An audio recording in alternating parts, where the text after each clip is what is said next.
Okay, guys, intros over chat. Guys, this is the last thing I will watch, and then we'll do no, we didn't see this. We saw different types and why and how, but this is different. Vaccine from Johnson & Johnson. In early March, Wait. more than 6,000 doses were supposed to be shipped to the city of Detroit, Michigan. But the mayor said no thanks. Moderna and Pfizer are the best, and I am going to do everything I can to make sure the residents of the city of Detroit get the best. He was referring to these numbers, the vaccine's efficacy rates. The vaccines from Pfizer, BioNTech, and Moderna have super high efficacy rates, 95 and 94%. But Johnson & Johnson, just 66. Oh. And if you only look at these numbers, it's natural to think that these vaccines are worse than these. But that assumption is wrong. These numbers are arguably not even the most important measure of how effective these vaccines are. To understand what is, you first have to understand what vaccines are even supposed to do. Well, that's kind of interesting. A vaccine's efficacy rate is calculated in large clinical trials, when the vaccine is tested on tens of thousands of people. Those people are broken into two groups. Half get the vaccine and half get a placebo. Then they're sent out to live their lives while scientists monitor whether or not they get COVID-19 over several months. Wait, I'm confused. Wait, what the fuck? Wait. They get a placebo, but they're told to go live their lives normally? Guys, am I missing something? Over several months. In the trial for Pfizer BioNTech, for example, there were 43,000 participants. In the end, 170 people were infected with COVID-19.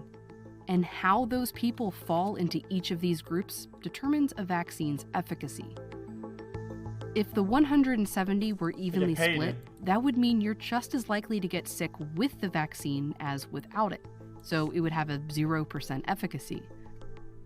No, I'm sorry, guys. I think this is important. I want to add in this. Determines a vaccine's efficacy.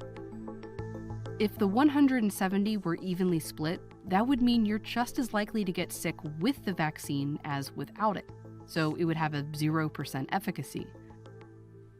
If all 170 were in the placebo group and 0 people who got the vaccine were sick, the vaccine would have an efficacy of 100%.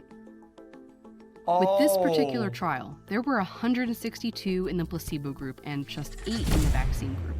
It means those who had the vaccine were 95% less likely to get COVID-19.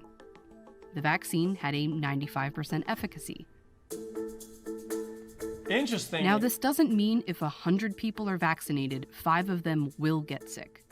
Instead, that 95% number applies to the individual. So each vaccinated person is 95% less likely than a person without a vaccine to get sick each time they're exposed to COVID-19. And every vaccine's efficacy rate is calculated in the same way. But each vaccine's trial might be done in very different circumstances. Yeah, different ratios. So one of the biggest considerations here when we look at these numbers is the timing in which these clinical trials were performed.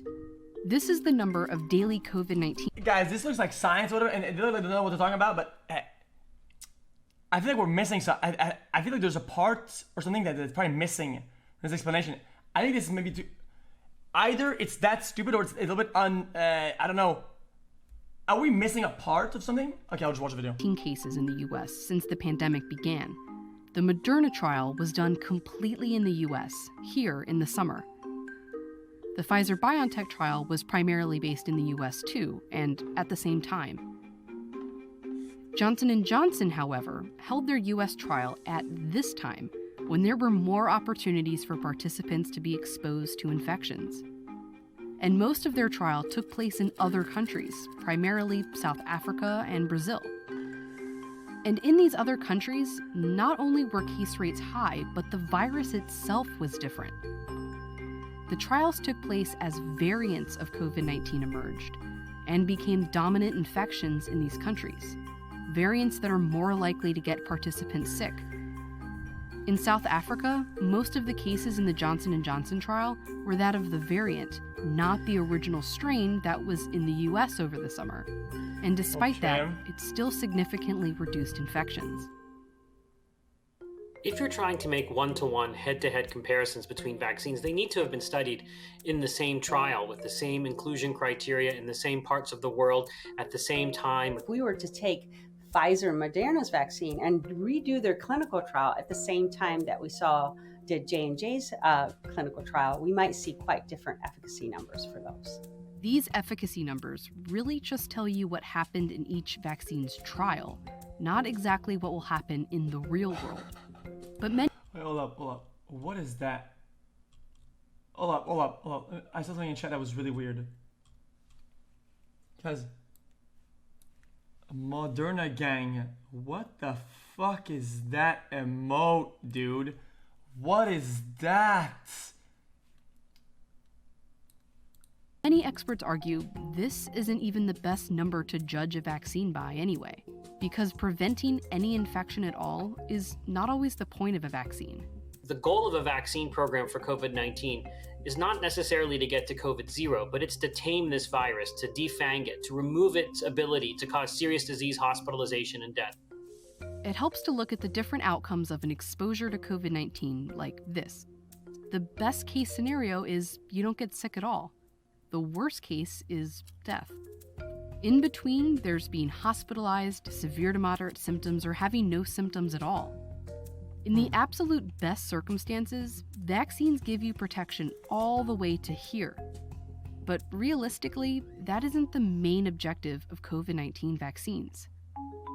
The real purpose is to give your body enough protection to cover these possibilities. So if you do get an infection, it feels more like a cold than something you'd be hospitalized for. That makes sense, actually. And this is one thing that every one of these COVID-19 vaccines do well. In all these trials, while some people in the placebo groups were hospitalized or even died from COVID-19, not one fully vaccinated person in any of these trials was hospitalized or died from COVID-19. Oh, hell One yeah. thing that I wish that Mary would have understood was that all three vaccines have essentially 100% effectiveness in protecting from death. The mayor of Detroit did backtrack and said he'd start taking Johnson & Johnson doses because it's still highly effective against what we care about most. Yeah, hell yeah, no, we did. Efficacy matters, but it doesn't matter the most. The question isn't which vaccine will protect you from any COVID infection, but which one will keep you alive or out of the hospital. Which one will help end the pandemic? Blood And clots. that's any of them. The best vaccine right now for you is the one that you're offered. With each shot that goes in someone's arm, we get closer to the end of this pandemic.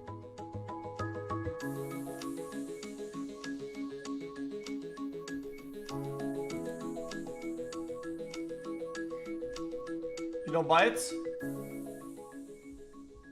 Well, some of the information early on was it's a little bit nebulous because it looks a little bit oversimplified. Because I feel like, guys, I'm not a fucking scientist, okay? I'm not, nobody wants my take about this. It's just that it seems so crazy that even though I believe it, it's kind of like, oh, okay, you know, that they changed the ratios, right? And the efficacy numbers are, I mean, Pog, love your streams. I mean, from one trial to another, they're completely different. It's not even close to the same thing. It's the different ratios of placebo and vaccinated people. Sheesh.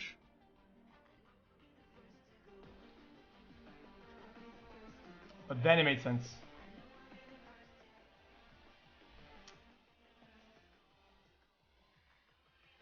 Okay, what else?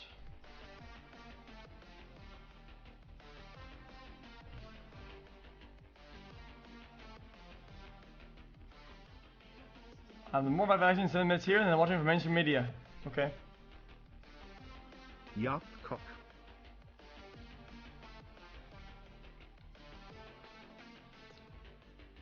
No gamble. 200 people, 9% total. I mean, Vox is pretty much mainstream, but... Love you, man. See you next month. Been watching you long time. I'm happy I can What finally are you thinking afford to is- sub. Thanks for the content. Oh. How many months do I need for a welcome to the jungle?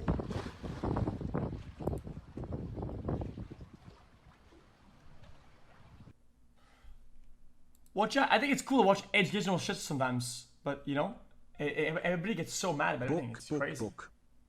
Okay. I'm built differently. I'm built